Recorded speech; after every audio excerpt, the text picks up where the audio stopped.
నమస్తే. Zaheerabad Congress party MP అభ్యర్థి సురేష్ షెట్కర్ మనతో మాట్లాడదాం. సార్, వరుసగా జాయినింగ్స్ అవుతూ ఉన్నాయి. మొత్తం బీఆర్ఎస్ ఖాళీ అవుతున్నటువంటి సందర్భం. ఇవాళ మీ పార్లమెంట్ సంబంధించినటువంటి ఎవరెవరు జాయిన్ అయ్యారు సార్? ఈరోజు కామారెడ్డి నియోజకవర్గంలో మరి దోమకొండ మరి బీబీపేట మండలం నుంచి పెద్ద ఎత్తున సీనియర్ నాయకులు, అంటే బీఆర్ఎస్ సంబంధించి చాలా ముఖ్య నాయకులు, చాలా సర్పంచెసే కానీ, మండల అధ్యక్షులసే కానీ, సొసైటీ చైర్మన్సే కానీ చాలా మంది పెద్ద ఎత్తున ఈరోజు కాంగ్రెస్ పార్టీలో చేరుతున్నారు. వారికి స్వాగతం సుస్వాగతం. ఎందుకంటే కాంగ్రెస్ పార్టీ చేసే రేవంత్ రెడ్డి గారి నాయకత్వంలో చేసే కార్యక్రమాలను ఆకర్షితులై మరి ఈరోజు పెద్ద ఎత్తున పెద్దలు షబ్బీర్ అలీ గారి ఆధ్వర్యంలో, మరి క్యాండిడేట్గా నా ఆధ్వర్యంలో, మన రోహిత్ ఏసీసీ సెక్రటరీ రోహిత్ చౌదరి గారి ఆధ్వర్యంలో చేరినారు. మరి దానివల్ల మా జహీరాబాద్ పార్లమెంట్ నియోజకవర్గంలో పెద్ద ఎత్తున బీఆర్ఎస్ సంబంధించిన మరి కార్యకర్తలు చేరుతా ఉన్నారు అన్ని ప్లేస్లలో. మరి మాకు పూర్తి విశ్వాసం ఉంది, జహీరాబాద్ పార్లమెంట్ నియోజక కనీసం 1,00,000 పైన మెజార్టీతో కాంగ్రెస్ పార్టీ గెలవబోతా ఉంది. మాజీ ఎంపీ సురేష్ షెట్కర్ ప్రస్తుత సిట్టింగ్ ఎంపీ బీబీ పాటిల్కి ఎట్లా ఇవ్వబోతున్నాడు? గట్టి పోటీ ఉంటుంది అక్కడ? బీబీ పాటిల్ గత 2 పర్యాలు ఎంపీగా పనిచేసినారు. ఆయన పనితీరు, ఆయన కథ అనేది ప్రజలకు అందరికీ అర్థమైంది. ఆయన ప్రాంత అభివృద్ధి కోసం కానీ, మన దీనికోసం కానీ ప్రజల్లో మమేకమైన ఏనాడు కనిపించలేదు ప్రజల్లో.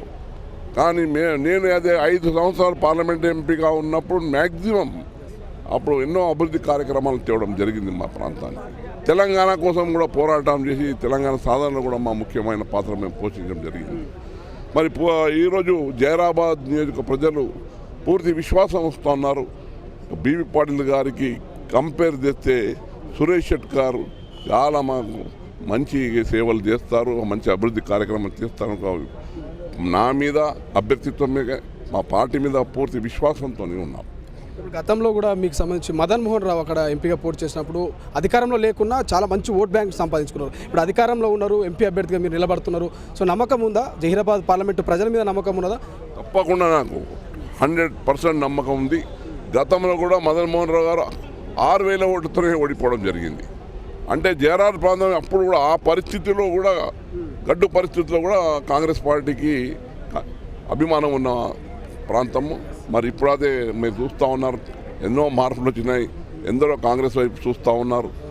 మరి తప్పకుండా పూర్తి విశ్వాసం జహీరాబాద్ ప్రజలు కాంగ్రెస్ పార్టీ అభ్యర్థి నన్ను, మరి మా రేవంత్ రెడ్డి గారు, రాహుల్ గాంధీ గారు, మిగతా మా కాంగ్రెస్ కార్యక్రమాలు కూడా నిన్న మీరు చూసినారు. 5 గ్యారంటీ అంటే జాతీయ స్థాయిలో మేము అధికారంలో వస్తే 5 పథకాలను, మంచి పథకాలను మళ్ళీ నిన్న రాహుల్ గాంధీ గారు కూడా ప్రకటన చేయడం జరిగింది. రాష్ట్రంలో ఉన్న 6 పథకాలతో పాటు 5 పథకాలు కూడా కేంద్రంలో అధికారంలో వస్తే ఆ కార్యక్రమాలు కూడా దానివల్ల ప్రజల్లో పెద్ద మార్పు వచ్చి, విప్లవాత్మకమైన మార్పు వచ్చి రేపు వచ్చే ఎన్నికల్లో యావత్ భారతదేశంలో ఇండియా కూటమి మంచి మెజార్టీతో గెలవబోతా ఉందని కూడా నేను చెప్తా ఉన్నాను. 14 సీట్లు అంటారు ముఖ్యంగా ముఖ్యమంత్రి గారు. 14 సీట్లు వస్తాయా? అక్కడ మీకు అనిల్ కుమార్ ఉన్నట్టున్నాడు. ఎట్లా పోటీ ఉంటుంది? ఎవరితో పోటీ ఉంటుంది మీకు? పోటీ ట్రయాంగిల్ ఉంది. క్యాడర్ వైజ్గా బీఆర్ఎస్ ఉంది, కానీ బీఆర్ఎస్ ఇప్పుడు కనుమరుగు అవుతా ఉంది. కనుమరుగు అంటే సగమన కనుమరుగు అవుతుంది.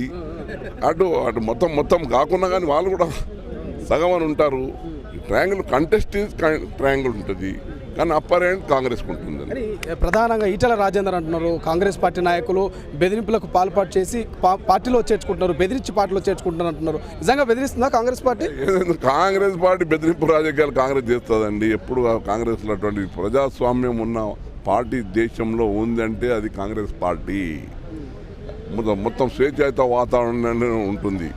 వేరే పార్టీ లేక బీజేపీలో బీఆర్ఎస్లో కాకుండా ప్రజాస్వామ్యంతో ఎవరిష్టం ఉంటే వాళ్ళు కలవచ్చు. కాంగ్రెస్ ఆ స్వేచ్ఛ అనేది కాంగ్రెస్ పార్టీలోనే ఉంది. ఆ ప్రజాస్వామ్యం కాంగ్రెస్ పార్టీలో ఉంది. ఎటువంటి బెదిరింపులకు పాల్పడే పార్టీ కాంగ్రెస్ కాదు. గతంలో సురేష్ షెట్కర్ పనిచేసి ఎంపీగా, సో ఆ మార్కును మళ్ళీ సెట్ చేస్తారా? అదే అభివృద్ధిని చేస్తారా గెలిస్తే? తప్పకుండా ఇంకా చాలా మంచి కార్యక్రమాలను మా ప్రాంతం దేవుడు ఉంది. ముఖ్యంగా రైల్వే, నేను ఉన్నప్పుడు హైవేస్, ఇప్పుడు మా సంగారెడ్డి జహీరాబాద్ హైవే తేవడం జరిగింది, 4 లేన్ అయింది. ఇప్పుడు మా సంగారెడ్డి నాందేడ్ అకోలా రోడ్డు ఇప్పుడు కూడా నేను ఉన్నప్పుడు 12లోనే అది మంజూరై ఇప్పుడు మొన్న కంప్లీట్ అయింది. అది అంటే అది తెచ్చిన కనుక మాదే ఉంది. నీమ్స్ ఉంది జైరాబాద్లో. నీమ్స్ అంటే industrial zone area, manufacturing zone area 12,500 ఎకరాలకు మేము మరి ఆనాడు తెచ్చినాం. కానీ టీఆర్ఎస్ గత 10 సంవత్సరాలు టీఆర్ఎస్ ప్రభుత్వం పట్టించుకోలేదు. కానీ ఇప్పుడు మళ్ళీ కొత్త పరిశ్రమలు చేయడానికి మా కృషి జరుగుతూ ఉంది. అక్కడ పెద్ద పెద్ద పరిశ్రమలు వచ్చే అవకాశాలు ఉన్నాయి. అదే కాకుండా రైల్వే లైన్ కూడా నేను ఉన్నప్పుడు ఏం చేశానంటే బోధన్, బాన్స్వాడ, పిట్లాం, నారాయణఖేడ్, బీదర్ రైల్వే సర్వే చేయించానండి. నేను అప్పుడు సర్వే చేయించి ఎస్టిమేట్ చేయించి అన్నీ పెట్టాము. అప్పుడు మా అధికారం పోయింది. గత 10 సంవత్సరాల్లో ఇప్పుడున్న బీవీ పాటిల్ గారి బాధ్యత ఉండే ఆ ప్రాజెక్ట్స్కు వెంబడబడి తీసుకెళ్ళి అలాగే బడ్జెట్ అలొకేషన్ కోసం ప్రయత్నం చేసి ఉంటే బాగుంటుండే. ఆయన పూర్తి నిర్లక్ష్యం చేసినాడు. మళ్ళీ అటువంటి ప్రాజెక్టులు మళ్ళీ మేము చేపడతాం, పెద్ద ప్రాజెక్ట్స్ ఇప్పుడు రైల్వే లైన్ విషయంలో కానీ మా ప్రాంతంలో. కేటీఆర్ అంటున్నారు అమలు కానీ హామీలు ఇచ్చింది కాంగ్రెస్. ఈ పార్లమెంట్ ఎన్నికల్లో తెలంగాణ ప్రజలు బొంద పెడతారంటున్నారు. మొన్న కేసీఆర్ భాషను కూడా చూసినాము. 50 మందితోటి కాళేశ్వరం పోతుంటున్నారు. ఎట్లా ఏమనిపిస్తుంది బీఆర్ఎస్ పార్టీ నాయకులు చూస్తూ? వారు ఇష్టం ఉన్నట్టు మాట్లాడుతున్నారు, ఇంకా అధికారం ఉన్నట్లు మాట్లాడుతున్నారు. ఒక భాష కూడా పద్ధతి ఉండాలి. భాష తెలంగాణ భాష కూడా, తెలంగాణ భాష మీద గౌరవం చేస్తున్నారు వీళ్ళు. నేను ముఖ్యమంత్రి గారు అదే అన్నారు కదా, కేసీఆర్ గారు కానీ కేటీఆర్ గారు వాళ్ళు మాట్లాడే భాష ఏంది అది మంచిది కాదు. యావత్ తెలంగాణ ప్రజలకి అగౌరవపరుస్తున్నారు మీరు ఆ విధంగా మాట్లాడి. మరి మీరు మాట్లాడితే మేము మాట్లాడాల్సి వస్తుంది. అప్పుడు బాధపడతారు. ముందు మీరు మాట్లాడతారు, మీకు జవాబుగా మా నాయకుడు మాట్లాడితే కానీ మేము నాయకుడు ఇట్లా మాట్లాడుతున్నాడు అని అంటారు. ముందు మీరు మీ భాషను సరిదిద్దుకోండి, మీ పద్ధతిని సరిదిద్దుకోండి, అప్పుడు మిగతా నాయకులు సరిదిద్దుతారు. ఇప్పుడు రాజకీయం నడుస్తుంది. అది రేవంత్ రెడ్డి గారు ఏమన్నారు, ఓ పద్ధతి ఉంటుంది. నీవు జాగ్రత్త గౌరవించి మాట్లాడితే మేము కూడా గౌరవించి మాట్లాడతాం. Give respect, take respect.